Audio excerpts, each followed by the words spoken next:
Mga kalodi, nagluto tayo ng stir fry na chicken. Ito na rin siya. Pangtanghalian. Ito is 11:30. Na. Tulog pa si Mother. Mother Risa. Nag-stir fry po tayo, mga kalodi. Stir fry with sayuti. With sayuti to mga kalodi na chicken. Yummy na naman to mga kaludi. Yan ang lagyan ko pa ng pangang ng konti para masarap ang kain natin mamaya. Yan lang ating ginagawa dito mga kaludi. Luto. Dahil yan lang ang libangan natin. Wala nang iba.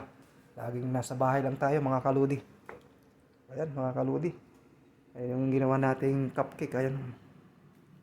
Mga kaludi. Sige, bye-bye muna mga kaludi. Ingat po kayo dyan lagi.